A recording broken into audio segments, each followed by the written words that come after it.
In this lesson, we'll talk about variables and statements with Python. So let's start by defining a new term called a literal, right?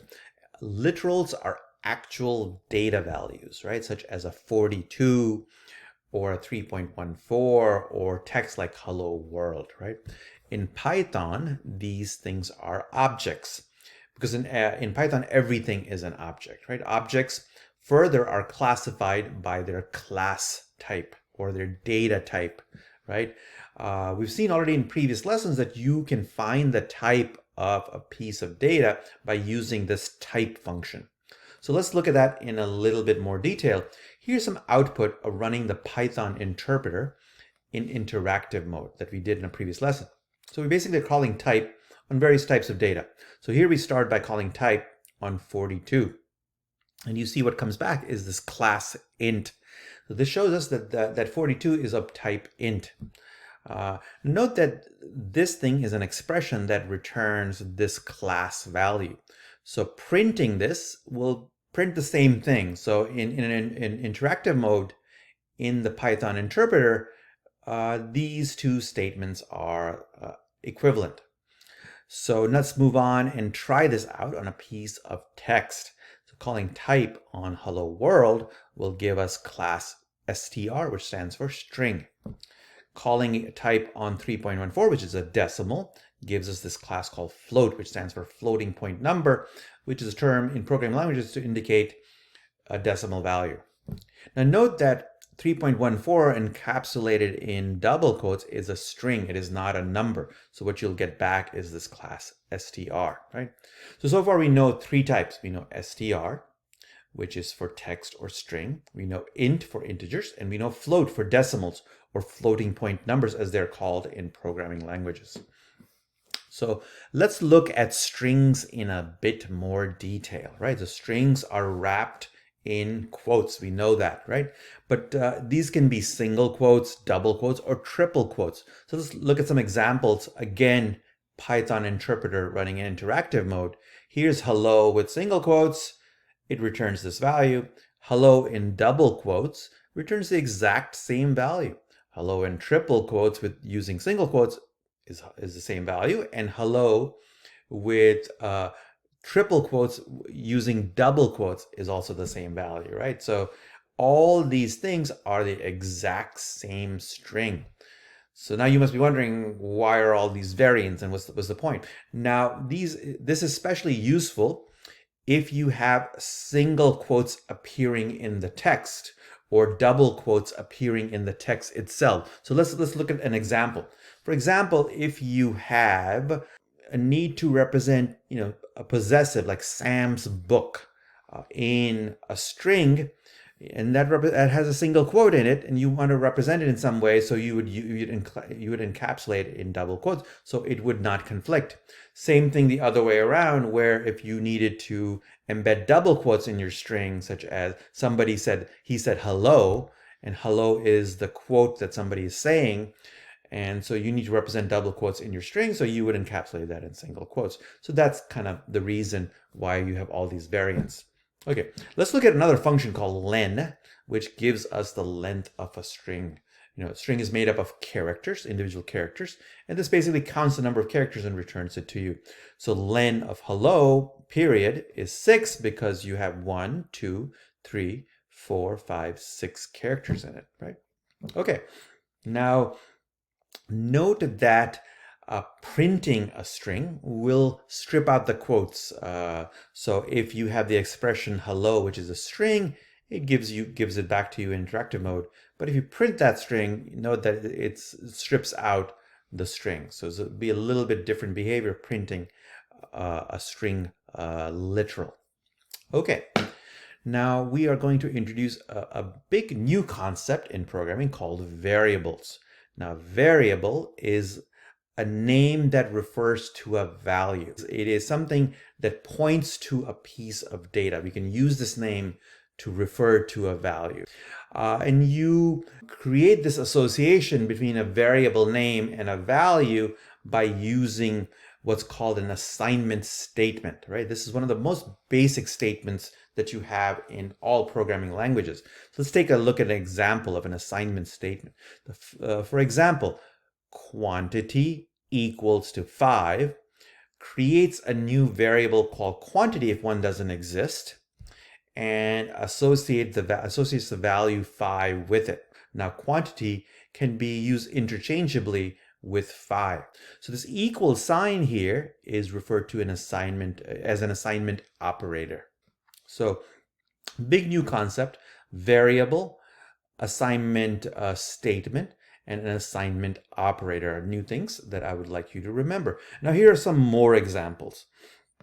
Now you can have a variable called price that you associate with a decimal value. You can have a variable named question, and you can associate that with a piece of text, like a question: what is the price, right? So it doesn't just have to be an integer. It can be a float and it can be a string. Now, what is the formal definition of an assignment? What can you not do with assignments? So the formal definition of an assignment is the following. Like there's a left-hand side to an assignment, then there's an equal or the assignment operator, and there's a right-hand side to the assignment, and that's all there is. And on the left-hand side, it must have a variable. It can't have anything else except a variable. Then you have the equal to sign, and the right-hand side is an expression. Now, expression, you've seen expressions before with 7 times 6, which is an expression which multiplies two literals of type int. Now, but we're going to genericize this a little bit. An expression can be made up of literals or now variables combined with operators. So let's take a look at a more general example. So the following example, where you have price, which is a variable, and this is has an equal to operator, and on the right hand side you have an expression. In this expression you have two floating point numbers combined by the multiplication operator represented by an asterisk. Now the following thing looks like an assignment, but it is not legal. There is an equal to sign. There's a left hand side and a right hand side. But where you are falling short here is on the left hand side is a literal. Now by the definition, this needs to be a variable, right? So this is not a valid assignment. Now trying this out in Python in interactive mode, you will see an error, kind of a nice error. You will see it points to the 5 and says this is a syntax error. You can't assign to a literal, right? It'll tell you what might be going wrong. Now you can use a variable anywhere you would have previously used a literal. So you can have it in an expression. You can have it as an argument to a function like print or type, things that we have learned before. So let's take a look at this example. So note here that I have created a new variable called tax, and I've assigned it some decimal value.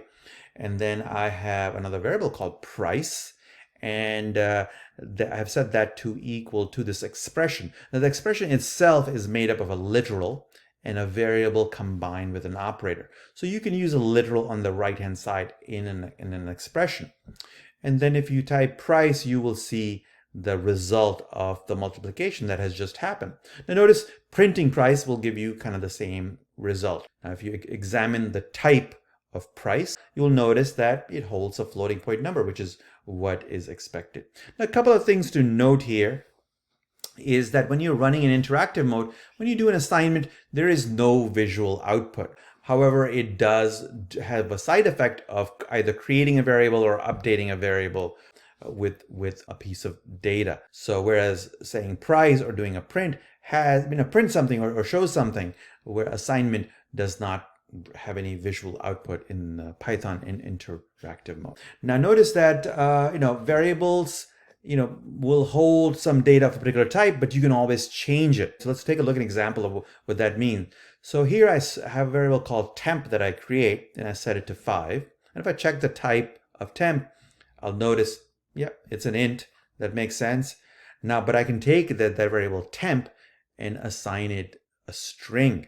And then I check its type, it's become a string, right? So you can change the type of data that is associated with a variable. Once you set it to int, it doesn't have to always be an int. It can become a float. It can become a text. That is something that is allowed in Python, but you'll notice that it's not allowed in other languages such as Java and C++, which are strongly typed languages. Once you create a variable in those, the variable sticks with that data type. But Python is much more flexible. Okay, now we've been creating these variable names such as temp or price or tax. Are there any rules that govern these names? Can we just call them anything? And there are rules. A good goal is to use variable names that are descriptive, have meaning for what their purpose is. So a variable like sales tax kind of tells you, yeah, this variable holds the sales tax rate probably, right? Is a lot more helpful than a variable called myvar. You don't have any idea what this might be used for. So variables can be of any length and further can be made up of alphabets, numbers, or underscore. But there is a restriction that the first character of a variable name has to be an alphabet or an underscore. Variable names are also case sensitive. So a variable called price with a lowercase p is a different variable than price with a capital P. These are two different variable names. So it is case sensitive.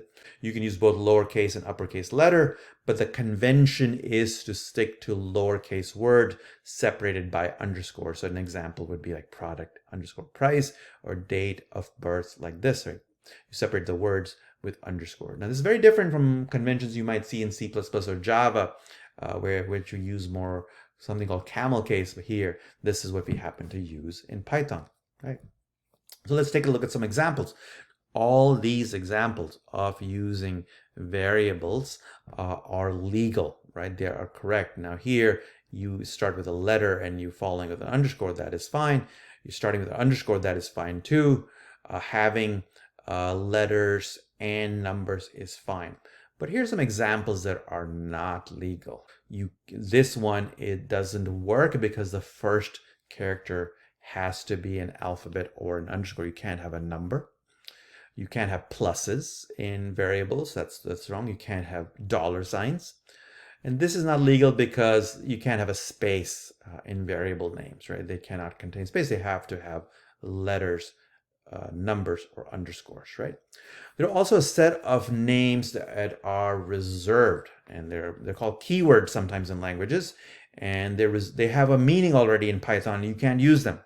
So for example, these are exactly the 30 things or so that are reserved in Python. You can't have a variable called if, because if has a meaning later on that we'll learn, or you can't have a while, which is used for a loop. You can't have for, which is another type of loop, right? So these are reserved words, and we can actually try some of these out and see what kind of errors that you actually see with these things. So let's just open up the Python interpreter here. So our interpreter, Python interpreter is, if you recall, is Python 3. So let's try some bad variable names. If you say 1a is equal to 9, you will see syntax error. So another thing you can try out is new price is equal to 5.0, and you will see a syntax error. Not very helpful messages, but you'll have to kind of get used to it. Or if you say 4 equal to 1, now 4 is a reserved word, or 4 equal to 2, now 4 is a reserved word, and you will see invalid syntax. It won't really give you very good, meaningful error messages, but this is something you'll have to learn, and you have to kind of look at it. So, okay, what was going on here? Oh, it's likely that 4 is a reserved word. Okay, let's move on. Now, this is a good time to contrast statements from expression. So a statement is an instruction for the interpreter to execute. We've seen a couple of types of statements already. That we've seen assignment, which associates a variable name with a value. We've seen print statements, which output something onto the screen. There will be other types of statements called if, while, for that we'll learn about in other lessons later on. An expression, by contrast, is a combination of literals and variables and function calls that are combined with operators. So here's an example of an expression. There are 3 things that are being combined with the plus and the multiplication operator. The first one is a function call. The next one is a variable, and the third one is a literal. So the interpreter will take this expression, evaluate it, and give you back the data to use in some format. So good to know what those two terms are and how they are used. Now let's move on to comment.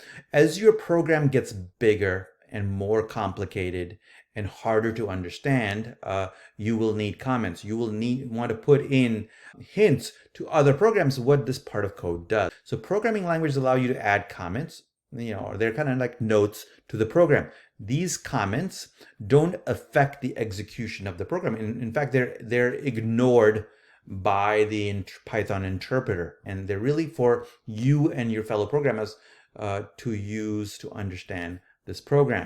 Python comments start with this pound symbol, right? This hash symbol. And the comment goes on till the end of the line. So in this example, there's a comment here that starts with this hash or pound symbol and goes on till the end of the line. And the next thing is a statement. In this example, the comment appears above the statement. You can also put it to the right of the statement. That's another convention. So here's an example of a Fahrenheit Celsius conversion where the comment is on the right hand side. Now you want to be careful in using comments, and they are meant for particularly complex portions of the code. You might have a heading in your file where you might want to give the purpose of the whole program. You do not want to explain obvious things, and you do not want to comment every line. So be careful in how much you comment. You definitely want to have comments, but you do not want to over comment. For longer comments, you might want to put a pound symbol before all the lines, but there is an alternative. You can use a triple quoted string, for example, like this, to comment a whole section. These are good if you want to have a bigger description. And we'll introduce something later on called doc strings for functions. That is really what we're headed towards, right? And another use is if you want to comment out a whole section of your program for debugging purposes, you could use these kind of triple quoted strings. So now let's end the lesson with a little simple program that we might want to write. We've learned all of these things on assignments and variables. Let's write a little program where we prompt for the price and weight of apples, and we use the California sales tax to compute the subtotal and the cost. So here's a program. There's a little triple quoted string at the top. I have a price variable. Here I am prompting for the price because this gives me back a string. I have to convert it using float. I do it the same for the weight. I maintain a variable for the California sales tax, which is 7.25% currently, and then I use it to compute the price and I print it out. The other thing I'm using here is this round function. I don't want to show a whole bunch of digits after the decimal point, so I've said round it using 2 digits after the decimal point. So let's actually try this out. We will open up our PyCharm and we will type it in and see it functioning. So it prompts us for price. So let's say 239 is price per pound, and I'm buying, let's say, 3 pounds of apples to make apple pie, and that's my cost, right? A little simple program using some of the concepts, and that's kind of what we're showing here. So this has been a lesson on variables and statements to get us started with Python. Thank you.